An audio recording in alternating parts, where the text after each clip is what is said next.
So if you haven't made your first newbie gains in your 20s, you need to watch this video till the end. First of all, congrats for you for clicking on the right type of video. This is an educational, unedited guide. It seems these days everyone is looking for stimulation, so congrats for clicking on this video. My promise to you is that I'll teach you how to build your first newbie gains while you're still in university or in your 20s, using my framework to make your first newbie gains in your 20s. Why should you listen to me? Well, I started my journey as a skinny, weak and insecure teen. I felt nearly invisible and never got the respect I truly wanted. This is me at 16. When I got my motorcycle, I was trying to look like more confident than I really was, you know. And then I was tired of being a little bitch, you know what I'm saying? And I just bought a pair of 2 dumbbells and just started to train at home. But I didn't know anything, bro. I was just doing lateral raises like straight arm like this, like I was about to injure my my shoulder. I didn't know anything, bro. But you know, 4 years later, I gained a good amount of muscle mass and without getting fat, natural, happy. And it's not the end, but you know, and my mission is to inspire millions of men to follow the same journey. These are my progress picture right here. I'm Marius. I help men in their 20s build their dream body. So subscribe if you want to see more educational content like this onto your homepage, because these are courses for free, daily courses for free, instead of the generate shitty content, okay? Here's what you're learning today.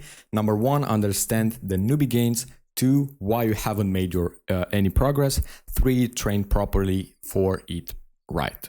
Quick plug, the workout program that got me this physique right here and my fitness school are in the description. You can go click the links, the first 2 links there when you're ready to transform your body. Now let's start with understand the newbie gains. Newbie gains is basically the period when you first start going to the gym and you see fast muscle growth, okay?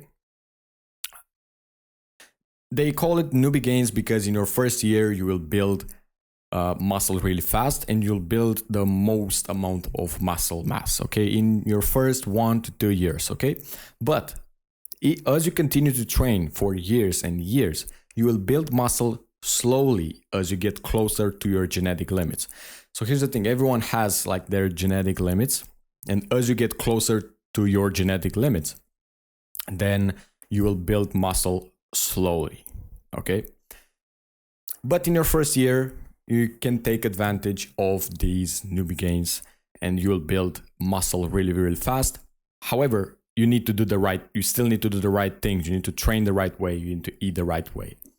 You can't build muscle like this, okay? And then one thing you need to know is that let's say you've been training for 10 years, then you decide, oh, I want to stop. I want to take a break for like 5 years. After 5 years of break, you start going to the gym again, you do the right things again, you'll experience the newbie gains again, okay? So this is everything you need to know about newbie gains. Now, let's see some of the reasons why you haven't made any progress. There are a few reasons, but I listed here only 2. So you didn't train for muscle growth, full range of motion, train slow, eccentric, all that stuff. We're going to talk about that. You didn't eat for muscle growth. And of course, in my fitness school, I teach you exactly how to do these in detail.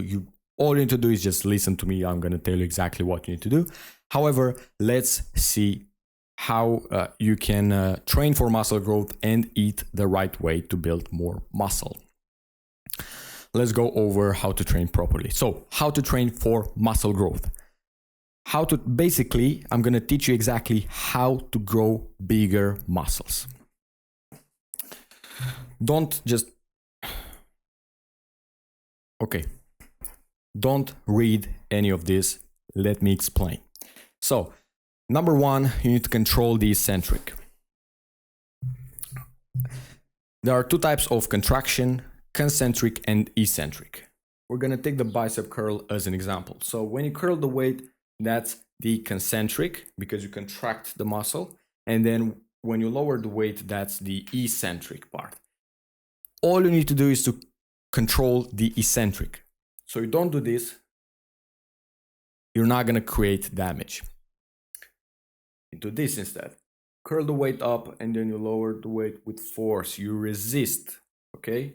Then you curl the weight up and then you lower the weight slow. You control the movement. You control the weight, not the weight controls you, okay? So then you need to train slow. Let's say bench press. You don't do this. You train slow. The same thing with the bicep. You apply all of these tips on each muscle group, each exercise, whatever. So you push the weight hard and then you lower the weight slow. You push the weight hard and then you lower the weight slow, okay? Train slow, you create time under tension, you'll create more damage and you'll build bigger muscles. Then you need to use proper form. If you don't use proper form, eventually you need to progressive overload. So when you will do progressive overload, you need to increase the weight, or you will increase the reps or the sets.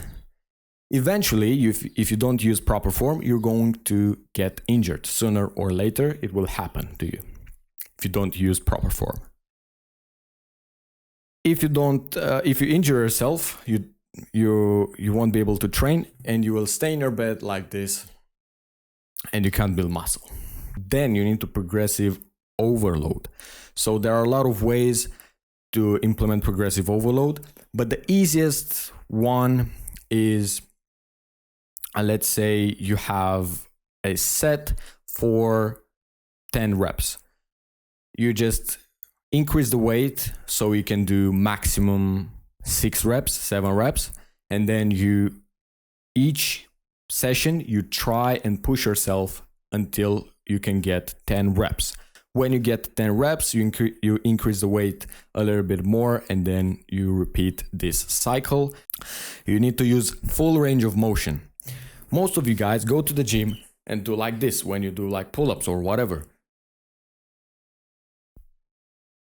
No, use the full range of motion. All the way up, all the way down. Okay? Stretch your muscles. You'll create more damage, you'll create better mind-muscle connection, you will grow bigger muscles. And then use 8 to 15 reps per set. If you go below 6 reps or between 1 rep to 6 reps per set, you're going to optimize for strength. You're going to build your strength, not bigger muscles. So try and do up to 8 reps per set. And then you need to train till failure. When you train till failure, you don't need to hold back.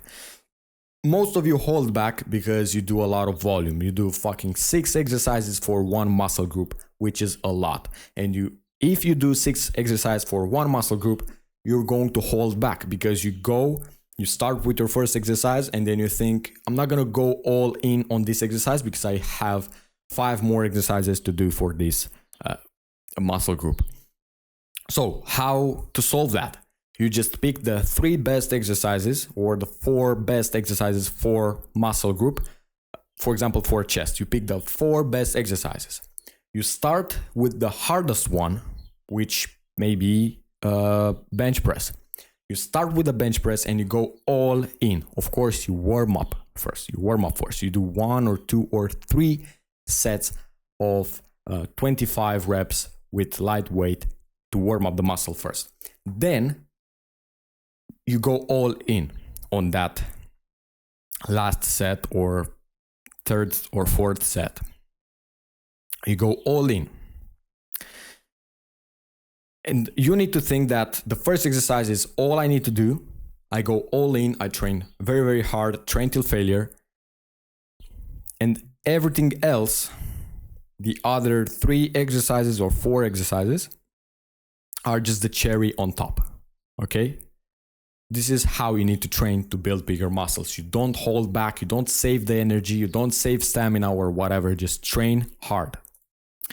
Now, let's see how you can eat properly. Well, to maximize muscle growth, you need to eat 4 to 5 times a day with protein. If you eat only once a day, you still, if you eat only once a day, you get in your protein intake, you calories you need and all that stuff, but you're not going to optimize for muscle growth. You need to eat 4 to 5 times a day with protein. However, you don't need to eat 5 big meals every single day. You can eat 3 meals and then 2 snacks with protein. Snack can be protein ice cream, protein shake, protein bar, whatever. Make sure you have protein in the meals and snacks, and you get your calories with these meals and snacks. And you also need to combine fats, protein, fibers, and carbs. Basically, you need to combine all the macros in each meal, so you make sure you eat a balanced diet and you get all the nutrients that you need. And this is how you're going to build your first newbie gains. Rewatch the video, point 3 and point 4, how to train properly and how to eat properly. And next time you go to the gym, you follow my advice. Again, in my school, I help you build your dream body. You don't need to know anything. You don't need to have any experience or whatever. I become your coach and walk you through the things you can do to build a body that you're proud of. Once you're ready, you can go click at the top link in the description to join. See you soon.